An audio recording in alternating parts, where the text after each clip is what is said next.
श्री गणेशाय नमः। हरे कृष्णा, राधे राधे। मैं कुसुम सिंह छत्राणी आप सभी का अपने चैनल शिव शक्ति में हार्दिक स्वागत करती हूँ।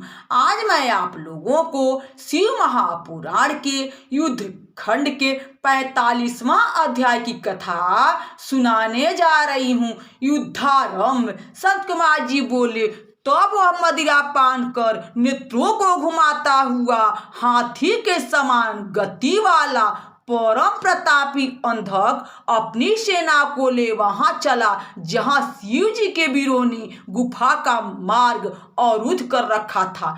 परंतु उनके गणों की मार खाता और शरीर से पीड़ित होता हुआ भी कालाग्नि से दग्ध अंधक आगे बढ़ा। शिव जी के गणों ने उसे मारते पीटते रोककर उसका परिचय और आगमन का कारण पूछा। उसने अपना अभिप्राय भी बतलाया, परंतु आगे बढ़ना ही चाहता था कि शिव जी के गणों ने उसे मारकर भगा दिया। उसके प्रबल वीर दैत्यों में विरोचन, बलि, बाणासुर, सहस्त्रबाहु और प्रहलाद आदि ने भी उसकी ओर से युद्ध किया, किंतु वे सभी तथा और भी संबर तथा वृषभादिकों को शिव जी के गणों ने मारकर भगा दिया।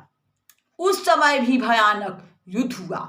उसमें रुंड नाचने लगे और मेद मांस तथा चर्बी पीकर गीदड़ आनंद करने लगे। रुधिर की कीच मच गई और गिद्धगण उत्सव मनाने लगे। इस कांड से शिव जी को किंचित खेद हुआ और उन्होंने पार्वती से कहा, देखो यह संसार की क्या विलक्षणता है कि स्त्री के प्रसंग से कभी कभी स्वजनों तथा अपनों से भी इस प्रकार युद्ध करना पड़ता है और जीवन का महत्वपूर्ण समय इस प्रकार नष्ट हो जाता है। कहाँ तो मैं यहाँ पाशुपत व्रत पूर्ण करने आया था और कहाँ दूसरा ही व्रत पूर्ण हो गया। इससे तो मेरा एक प्रकार से बहुत सा बल नष्ट हो गया। इसलिए अब मैं एक दूसरा ही घोर व्रत करूंगा। आओ किसी दूसरे वन में चलें। पार्वती से ऐसा कहते हुए शंकर जी वहां से उठकर दूसरे वन में चले गए। वहां जाकर उन्होंने फिर उस पाशुपत व्रत को आरंभ किया, जिसे हजारों वर्ष में भी देवता दानव करने में समर्थ नहीं होते।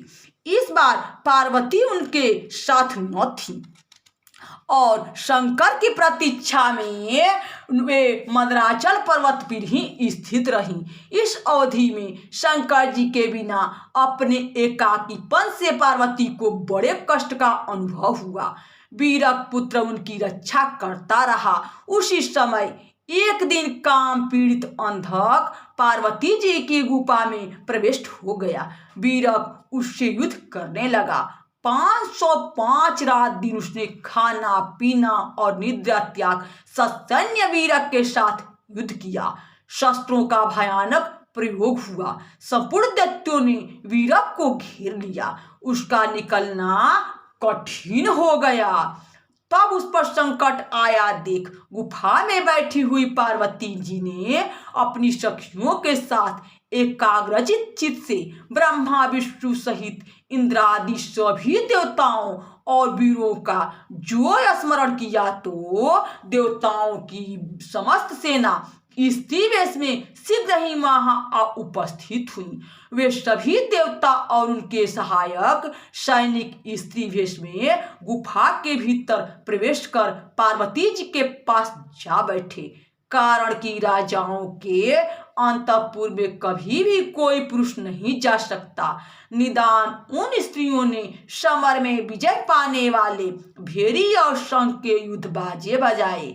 उन बाधों को सुन पार्वती जी का गण वीरक, जो उस समय युद्ध में मूर्छित हो रहा था, सचेष्ट हो उठा और महारथियों के शस्त्रों को ग्रहण कर उन्हीं के शस्त्रों से उन्हें मारने लगा। तब तक हाथ में दंड लिए ब्राह्मी तथा क्रोध से व्याप्त चित गौरी, शंख, चक्र, गदा और धनुषधारी, बाहु दंडपूर्ण, नारायणी वज्र लिए, इंद्राणी और इसी प्रकार देवताओं की देवी नाम वाली सभी देवियां अपने अपने विविध आयुधों से युक्त हो उस दैत्य की अपार सेना को देख हृदय में दुखी हो गई। उनसे कुछ कहते न बना। उसी समय ब्रह्मा जी की प्रमुख शक्ति ने समस्त देवताओं की स्त्रियों के मन को सावधान कर पार्वती जी की आज्ञा से अति पराक्रमी वीरक को सेनापति बनाया। वरदान से बली दैत्य अपनी सेना सहित उन स्त्रियों के मध्य में कूदकर अपूर्व युद्ध करने लगे। सेनापति वीरक की संरक्षणता में सखियों सहित पार्वती ने अद्भुत युद्ध किया। हिरण्याक्ष पुत्र अंधक महाव्यूह की रचना कर हजारों वर्ष तक महायुद्ध करता रहा। पार्वती की सहायिका स्त्री सेना निरंतर युद्ध करती रही। 1000 वर्ष के पश्चात महेश्वर भी वहां आए। उन्होंने पार्वती को युद्ध करते हुए देखा। पार्वती की भी उन पर दृष्टि पड़ी। उन्होंने सिर झुका शंकर जी को प्रणाम किया। शंकर जी ने उन्हें हृदय से लगा गुफा में प्रवेश किया। दैत्यों का वेग शांत हो गया। पश्चात उस दैत्य ने शंकर जी के पास संदेश भेजकर फिर उनसे उनकी स्त्री की मांग की और यह भी कहलाया कि तुम तपस्वी नहीं, मेरे शत्रु हो। यह सुन कपाल मालाधारी शंकर के क्रोध का अंत न रहा। उन्होंने उसके दूत को बहुत सी बातें समझाकर उससे युद्ध संदेश भेज दिया। यहाँ शिव महापुराण के युद्ध खंड के 47वां अध्याय की कथा समाप्त हुई। बोलो शंकर भगवान की जय। हरे कृष्णा। राधे राधे।